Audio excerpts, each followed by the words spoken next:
குடும்பத்திலேயோ இல்லை என்னுடைய ரிலேட்டிவ்லேயோ வந்து பார்த்தீங்கன்னா என்னுடைய சொந்தக்காரங்களையோ யாருமே பெருசாக படிக்கவே இல்லை. அப்போ கல்வின்னு ஒரு விஷயம் கிடைக்கும் போது தான் எனக்கு தெரியுது என் லைஃப்பில் எந்த அளவுக்கு பெரிய மாற்றத்தை கொண்டு வந்திருக்கு, இந்த கல்வியால் எந்த அளவுக்கு நிறைய விஷயங்கள் மாற்றம் மாறி இருக்கு அப்படின்னு தெரியுது. Welcome to my channel. நான் உங்கள் கிருஷ்ணன் பேசுகிறேன். நான் ஒரு பப்ளிக் ஸ்பீக்கராக இருக்கேன். இதுவரைக்கும் 80க்கும் மேற்பட்ட ஸ்பீச் கொடுத்துருக்கேன். அது மட்டும் இல்லாமல் பல மக்களுக்கு ஒரு வழிகாட்டக்கூடிய வழிகாட்டியாகவும் ஊக்குவிக்கக்கூடிய ஊக்குவிப்பாகவும் செயல்பட்டுட்டு இருக்கேன். இன்றைக்கி நம்ம வாழ்க்கையில் ஒரு முக்கியமான ஒரு விஷயத்தை தான் பார்க்க போகிறோம். உங்கள்கிட்ட பணம் இருந்தால் பணம் எடுத்துக்குவாங்க, நகை இருந்தால் நகை எடுத்துக்குவாங்க. ஆனால் உங்கள்கிட்ட எடுக்க முடியாத ஒரு விஷயம் எது என்னன்னு தெரியுமா? கல்வி. பகைவனாலும் எடுக்க முடியாதுன்னு சொல்லுவாங்க. உங்கள் எதிரியோட இந்த விஷயத்தை எடுக்க முடியாதுன்னு சொல்லுவாங்க. உங்களை எதுக்கிறவங்க கூட இந்த விஷயத்தை எடுக்க முடியாதுன்னு சொல்லுவாங்க. அது பேர் தான் கல்வி. கல்வி ஒவ்வொருத்தருக்குமே தேவை நான் சொல்லுவேன். நம்ம லைஃப்பில் மிகப்பெரிய சேஞ்சஸ் கொண்டு வரதே இந்த கல்வி தான். இந்த கல்வி வந்து பார்த்திங்கன்னா ஸ்கூலில் படிக்கிறது மட்டும் இல்லாமல், காலேஜ் படிக்கிறது மட்டும் இல்லாமல், ஒரு வேலைக்கு போகிறது மட்டும் இல்லாமல், அதுக்கு மீறி தொடர்ச்சியாக ஒரு கல்வின்னு ஒரு விஷயத்தை படிக்கிற மூலமாக மட்டும்தான் ஒரு மனிதன் ஆக சிறந்த மனிதனாக இருப்பான்னு நான் சொல்லுவேன். ஏன்னா நம்ம ஒரு ஸ்கூலுக்கு போகிறோம், காலேஜ் போகிறோம், அதுக்கப்புறம் ஒரு வேலைக்கு போயிட்டு படிப்பு அவ்வளோதான் அப்படின்னு நிறுத்திடவே கூடாது. எந்த ஒரு மனிதன் தொடர்ச்சியாக ஒரு கல்வியை படித்திருக்கானோ அவனே ஒரு ஆக சிறந்த மனிதனாக மாறுவான்னு சொல்கிறாங்க. அப்போ கல்வி அந்த அளவுக்கு முக்கியம் நான் சொல்ல வரேன். கல்வியால் மட்டும்தான் ஒரு குடும்பத்தில் மிகப்பெரிய மாற்றத்தை கொண்டு வர முடியும்.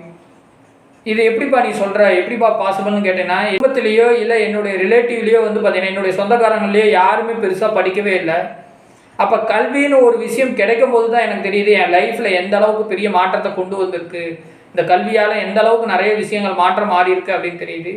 வீடு இருட்டுள்ள வீடு, ஒரு கணக்கு வழக்கு தெரியாது, அவங்க ஒரு வேலைக்கு போவாங்க, ஆனால் கணக்கு வழக்கம் இல்லாமல் வாழ்வாங்க, எவ்வளோ சம்பாதிக்கணும்னு அவங்களுக்கே தெரியாது. அப்போ கல்வி இல்லாத வீடு ஒரு இருட்டுள்ள வீடுன்னு தான் நான் சொல்லுவேன். அதே மாதிரி ஒருவருக்கு சென்ற இடமெல்லாம் சிறப்புன்னு சொல்லுவாங்க. அது மாதிரி நம்ம எங்கே போனாலுமே இந்த கல்வின்னு ஒரு விஷயம் இருக்கிறதுனால ஒரு படிக்க முடியாத மக்கள் கூட நம்மளை பார்த்தாங்களோட பார்த்து அவங்கள்ட்ட பேசணும்பா, அவர் படிச்சிருக்காரு அப்படின்னு அந்த இடத்துல ரெஸ்பெக்டோட கிடைக்கிற காரணம் என்னன்னு கேட்டிங்கன்னா இந்த கல்வி தான். கல்வியால் ஒரு தலைமுறையே மிகப்பெரிய மாற்றம் வரும். கல்வி கொடுத்தீங்கன்னா உங்கள்கிட்ட ஒரு தலைமுறைக்கு பணத்தை கொடுங்க, ஆடம்பரம் என்ன வேணாலும் கொடுங்க, காரை கொடுங்க, இல்லை உங்களுடைய வீடை கொடுத்துட்டு போங்க. இதையெல்லாம் மீறி அவங்க கட்டி காப்பாற்றாங்கன்னு பார்த்தீங்கன்னா அதெல்லாம் கட்டி காப்பாற்றாங்கன்னு எனக்கு தெரியாது.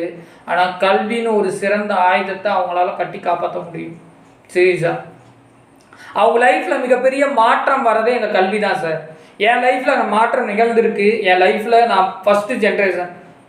இந்த ஃபஸ்ட்டு ஜென்ரேஷனில் என்னுடைய லைஃப்பில் எஜுகேஷன் ஒரு விஷயம் வந்தனால தான் நிறைய மாற்றங்கள் நடந்திருக்கு. அந்த எஜுகேஷனை தொடர்ச்சியாக நான் படிச்சுக்கிட்டே இருக்கிறதுனால தான் நிறைய விஷயங்களை நான் கற்றுக்க முடியுது.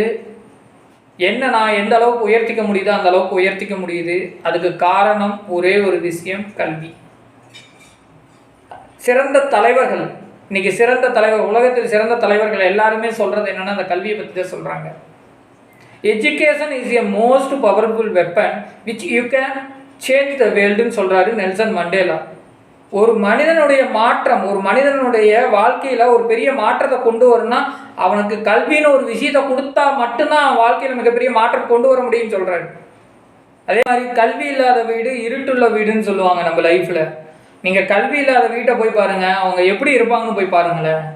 அவங்களுக்கு ஒன்றுமே தெரியாது, கல்வியை பற்றி ஒன்றுமே தெரியாது. அப்படி உள்ள வீடு இருட்டுள்ள வீடு, ஒரு கணக்கு வழக்கு தெரியாது, அவங்க ஒரு வேலைக்கு போவாங்க, ஆனால் கணக்கு வழக்கம் இல்லாமல் வாழ்வாங்க, எவ்வளோ சம்பாதிக்கணும்னு அவங்களுக்கே தெரியாது. அப்போ கல்வி இல்லாத வீடு ஒரு இருட்டுள்ள வீடுன்னு தான் நான் சொல்லுவேன்.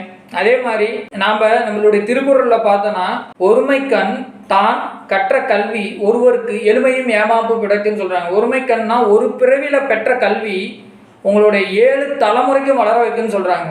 நீங்கள் உங்கள் தலைமுறைக்கு ஒரு பெரிய விஷயத்தை கொடுத்துட்டு போகிறீங்கன்னா அந்த கல்வின்னு ஒரு சொத்தை, நிலையான சொத்து, அதுதான் நான் சொல்லுவேன். அந்த சொத்தை கொடுத்துட்டு போனால் அவங்க லைஃப்பில் என்ன வேணாலும் நடக்கட்டும். ஆனால் கல்வியால் அவங்க லைஃப்பை வச்சு அவங்களால வாழ முடியும் இந்த உலகத்தில். என்னை பொறுத்த வரைக்கும் கல்வியால் மட்டும்தான் என்னுடைய லைஃப் சேஞ்ச் ஆகிருக்கு. அது மாதிரி ஒவ்வொரு தலைமுறைக்கும் கல்வியை கொடுத்துட்டு போங்க. கல்வியால் மட்டும்தான் மிகப்பெரிய மாற்றத்தை கொண்டு வர முடியும்னு கேட்டுக்கிட்டு மறுபடியும் ஒரு வீடியோவில் சந்திக்கிறேன். நன்றி.